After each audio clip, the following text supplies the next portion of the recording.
la militarisation de Conakry de l'intérieur est déjà un succès franc pour le FNDC. Même si la journée se limitait à ça, nous avons réussi, parce que si on ne représente absolument rien, si on n'existe pas, tout ce armada, je vous informe qu'hier, une réunion de sécurité publique a eu lieu au niveau du palais Mohamed V. Il a été instruit que l'armée soit déployée pour appuyer la gendarmerie et la police afin d'empêcher tout regroupement. Déjà, sur la base de ce constat factuel, je n'ai pas voulu le dire, de ce constat factuel que vous venez de faire, c'est déjà une réussite systématique pour le FNDC. D'accord. Dernière question. La dernière question, je vous renvoie toujours à ces dialogues parce que ce sont des points de revendication. Mais Ousmane Gawal dit que lors même de la concertation avec le Premier ministre, quand il a lancé le dialogue, vous avez claqué la porte après lecture du discours. Est-ce que vous voulez réellement le dialogue? Ou bien qu'est-ce que vous voulez exactement puisque vous êtes appelé au dialogue? Et mon cher, tu poses une question très pertinente. C'est par respect même à votre média, je réponds à des personnes comme Ousmane Gawal qui passent la journée à ravaler leurs vomissures. Mais quand vous me posez une telle question, je suis tenu obligé. Nous l'avons dit, nous l'avons répété que le FNDC ne s'associerait pas à un forum ou à du théâtre ou à un feuilleton. Je voulais savoir qu'est-ce que vous dites aux jeunes qui sont prêts pour la manifestation aujourd'hui très rapidement. Puisqu'ils vous écoutent, il est 6h passé de 55 minutes par là. C'est de rester mobilisé, déterminé, d'agir conformément au guide du manifestant dont une large communication a été faite et la semaine précédente, de protéger les biens publics et les biens privés, oui, de ne pas céder à la provocation des forces de l'ordre, de ne pas tenir des propos violents et de tenir des propos pacifiques. Et aux jeunes qui n'ont pas atteint la majorité, nous les disons tout simplement de rester à la maison et aux parents d'y veiller. Oui. Et quant aux autres, d'user de tous les moyens légaux pour se faire entendre durant la journée. Est-ce un premier grand défi pour le FNDC, cette manifestation? Écoutez, pas du tout. On ne parle plus de défi avec le FNDC. Nous sommes à plus de 3 ans et quelques, depuis le 3 avril 2019. Nous sommes la principale force sociale en termes de société civile du pays et même dans la sous-région. Et cette image n'est pas du tout contestée par nos amis de Yanama, de Balai Citoyen de la Loucha ou de Filimbi. Donc je pense bien que c'est une énième expérience et qui s'inscrit dans un cadre spécifique afin de prouver à l'opinion nationale et internationale que nous ne sommes pas du tout d'accord avec la conduite de la transition. Comme vous le savez, le 5 septembre 2021, un discours a été tenu, lu du moins sur Facebook, un autre lu sur le plateau de la RTG. Ce discours corroboré avec nos préoccupations essentielles qui étaient l'unité nationale, le rassemblement, mais la ratification aussi au fait de la conduite du pays afin que les Guinéens puissent vivre dans un état de droit, un état qui promeut la bonne gouvernance, mais aussi les valeurs démocratiques. D'accord. Donc, on va venir là-dessus. On parle de grands défis. On parle de grands défis, M. Sékou Koundounou, parce que le contexte a changé, la donne a changé. On sait que depuis le communiqué du MATD, le FNDC n'est plus une entité légale. Donc les activités sont interdites. Vous n'avez plus la liberté d'adresser, ou plutôt l'argument qu'on a adressé des lettres à des mairies pour les informer qu'on va manifester n'est plus valable parce que officiellement le FNDC n'existe plus pour le gouvernement. Est-ce que réussir la manifestation d'aujourd'hui constitue un défi pour vous, les organisateurs? Écoutez, la prétendue décision illégale de l'intendant du CNRD, le sieur Mori Kondé, est une décision qui n'est pas du tout commentée au niveau du FNDC, parce que si on ne souffre pas de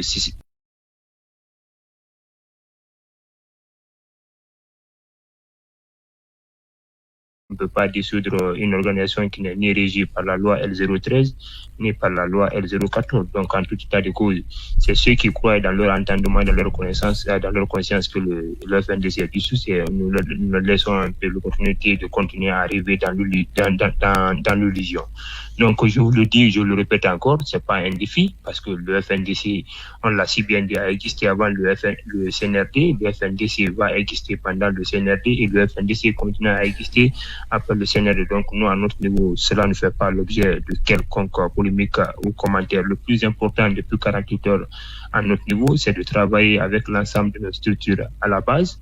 Comme vous le savez, aujourd'hui, nous avons une quinzaine de localités du pays qui au fait, ont décidé de répondre à cette manifestation. Pour la manif aussi qui se projette dans moins de 10 à 11 jours, d'autres aussi villes viendront grossir les rangs. Donc, nous, c'est le plus important pour nous, comme on l'a si bien dit. Mais parlant justement des villes, Sékou Koundouno, on sait qu'à l'Abbé... Permettez que je finisse de répondre à votre question, s'il vous plaît. Allez-y. Et nous l'avons dit que nous n'adressons pas des courriers d'information à quelconque mairie qui nous autorise. Nous, déjà, nos manifestations sont autorisées par les traités et par les conventions. Nous les informons. S'ils prennent les courriers, tant mieux. S'ils ne prennent pas, on en tire toutes les conséquences, mais cela n'enfreint pas. Oui, je voulais parler de ces villes, justement, ces actions. Du côté de l'Abbé, par exemple, on a changé la marche. On sait que vous avez appelé à une marche pacifique.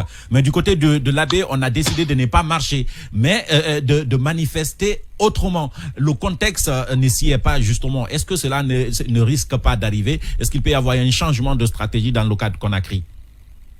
Écoutez, on est encore à 6 heures du matin et votre émission est la première, au fait, qui est une émission très écoutée le matin. Et je ne vais pas rentrer dans les stratégies, mais ce dont je peux vous rassurer, s'ils nous laissent l'opportunité de marcher, on marchera. À défaut, nous l'avons dit, face à la tyrannie et à la dictature, nous opposerons la résistance active et permanente conformément aux traités et aux conventions, mais surtout à la déclaration universelle. Permettez que je finisse, s'il vous plaît. Oui, j'ai envie de comprendre Sékou Koundouno avec vous. La résistance active et permanente, ça veut dire quoi? Quand vous posez des questions, je souffre de vous écouter et quand je réponds, je vous prie d'accepter que je finisse pas. Je ne réponds pas pour vous, mais plutôt pour vos auditeurs et pour vos téléspectateurs. C'est pourquoi on cherche des précisions. Non, vous me laissez finir quand vous n'êtes pas satisfait et puis je me fais reprendre, s'il vous plaît. Allez-y. Je disais tout simplement que face à la tyrannie et à la dictature, nous opposerons la résistance et ça conformément à la Déclaration universelle des droits de l'homme qui, au fait, oblige à chaque groupe de citoyens ou à chaque citoyen de résister face au recul de ses droits et de ses libertés.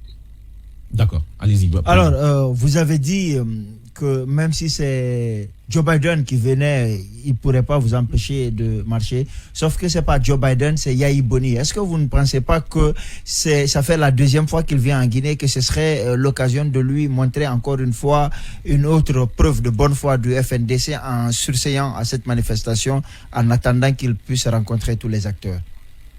C'est une pertinente question, mon cher. Je vous informe que depuis le 5 septembre 2021, la coordination nationale du FNDC travaille en étroite collaboration avec l'institution sous-régionale et certains chefs d'État ouest-africains.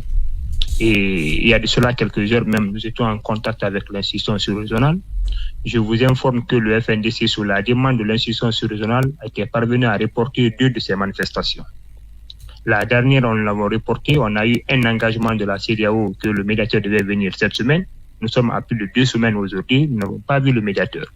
C'est quand nous avons fixé une date de manifestation, on a appris qu'il devait être là, on s'est dit, ok, comme nos manifestations concouraient à protester, à montrer aux yeux du monde que quelque chose n'allait pas en Guinée, ça tombe bien que le médiateur vienne constater cela. S'il devait venir, s'il ne devrait pas venir, tant mieux.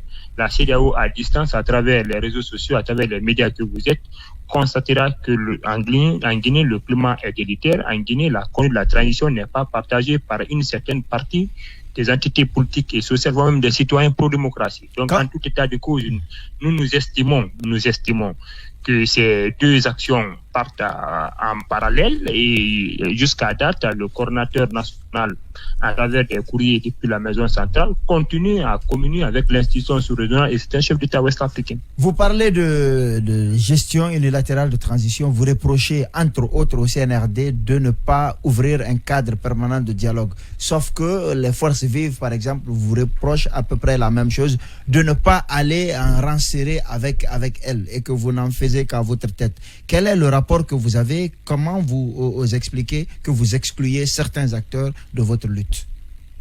Nous ne pouvons avoir la prétention d'exclure aucun Guinéen car nous ne détenons pas le titre foncier de ce pays. C'est arrivé vous conviendrez en 2020, vous avez exclu les partis politiques qui ont participé à la présidentielle.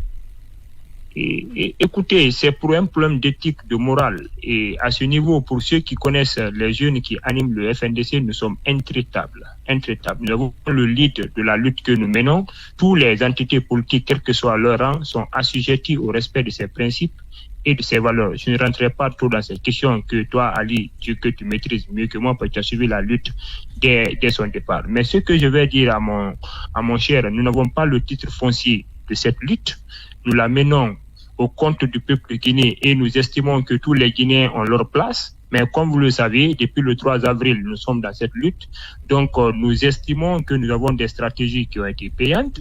Nous avons des stratégies qui ont fonctionné et nous continuons à marcher dans cette optique. Donc, le FNDC reste ouvert à toute entité dans le cadre de la collaboration, Monsieur Koundouno, qu'est-ce qui n'a pas fonctionné?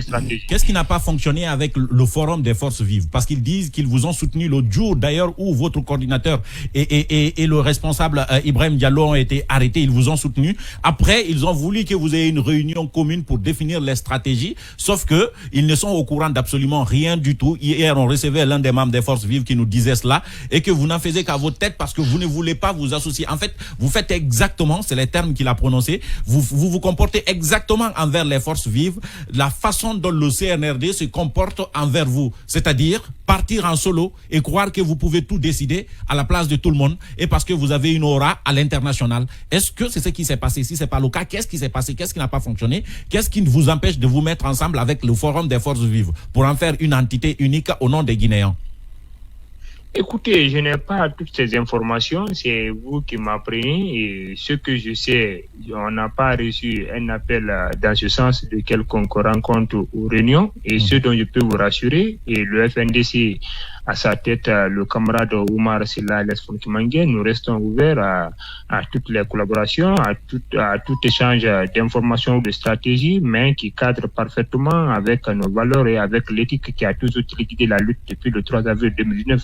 Donc, en tout état de cause, si nous sommes saisis par les forces vives, je ne vois pas de raison pour laquelle on ne peut pas émettre nos points de vue ou notre lecture face à la proposition qu'ils vont nous faire. Mais pour l'instant, je ne suis pas du tout informé de ça et je ne crois pas, parce qu'à l'absence du coordinateur du service des opérations, l'essentiel des informations transitent dans mon couloir.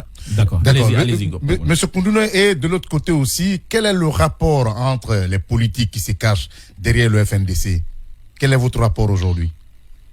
Écoutez, il faudrait... Parce qu'on sait que maintenant, pour préciser sa question, on sait que les partis politiques au sein de l'ANAD, au sein de la CORED, ne veulent pas prendre le devant pour annoncer des manifestations.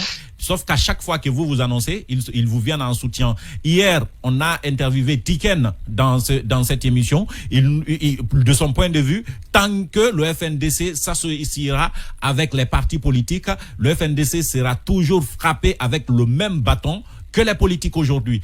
Comme quoi, vous subissez la conséquence de ce qui devrait être infligé aux partis politiques. Alors, est-ce qu'aujourd'hui, on n'est pas en train de vous utiliser, vous, pour la lutte politique?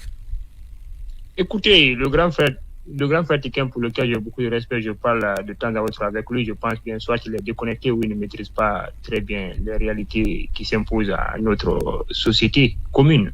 Et ce que je vais vous dire, aucun parti politique, ça je le dis avec beaucoup de sûreté, ne se cache derrière le FNDC. Et je vais vous donner aussi un petit exemple, parce que il me semble aussi en Guinée, peut-être soit on ne regarde pas les questions de jurisprudence ou on n'apprend pas ailleurs. Et moi, ça pose beaucoup de problèmes avec certaines personnes dans les échanges. Si nous prenons le Sénégal avec Y'en a marre qui a conduit la lutte pour barrer la route à Ouad, Y'en a marre avait le leadership, mais à ses côtés il y avait les entités politiques. Et quand nous prenons le ballet citoyen au Burkina avec la déroute de Blaise Compaoré, il y avait le ballet citoyen qui est piloté par un ami qu'on appelle Smokey Bambara, mais à ses côtés les partis politiques et les intellectuels. Quand nous prenons la Lucha, le Filimbi au RDC Congo pour empêcher l'ancien président de plaider un troisième mandat, ils avaient à leur côté les entités politiques et les intellectuels. Quand nous prenons la révolution tunisienne ou algérienne, c'est de même. Quand nous prenons le Tchad, c'est de même. Nous sommes un réseau de mouvements citoyens, on se partage des informations et des stratégies. Je ne sais pas pourquoi ailleurs on accepte et ça ne pose pas problème. En Guinée, on crie au scandale et au loup. Et en tout état de cause, le FNDC est un mouvement citoyen.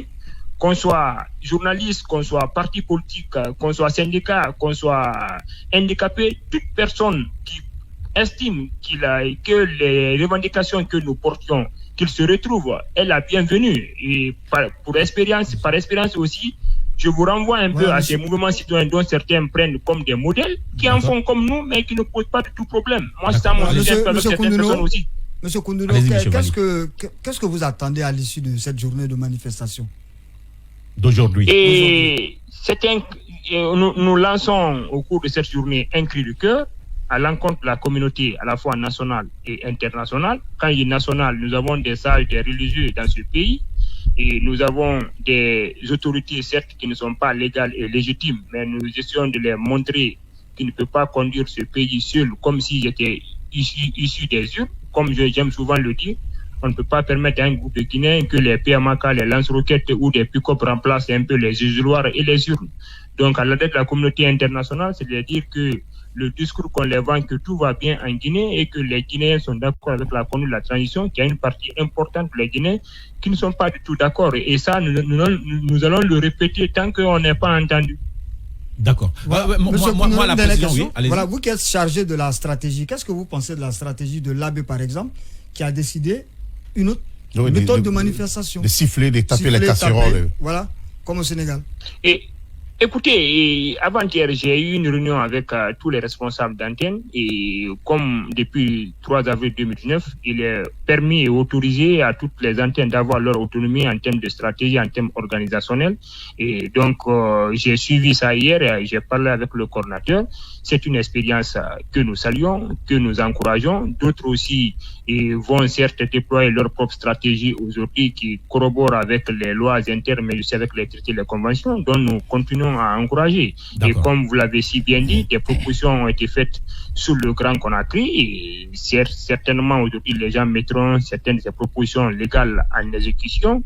Donc nous continuons à expérimenter, mais comme je l'ai dit tantôt, nous continuerons à être dans les rues tant que nos revendications ne sont pas prises en compte. Pendant ce temps, le garde des Sceaux a finalement décidé de sévir.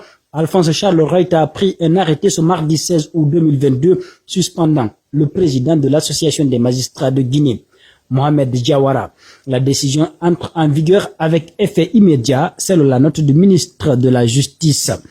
Monsieur Mohamed Diawara, magistrat procureur de la République près le tribunal pour enfants, est suspendu de ses fonctions pour manquement grave au devoir de son État, à l'honneur, à la délicatesse ou à la dignité de sa profession et à l'acte contraire à son serment de magistrat avec effet immédiat de la saisine directe du Conseil supérieur de la magistrature, indique l'arrêté du ministre de la Justice consulté par africaguinée.com.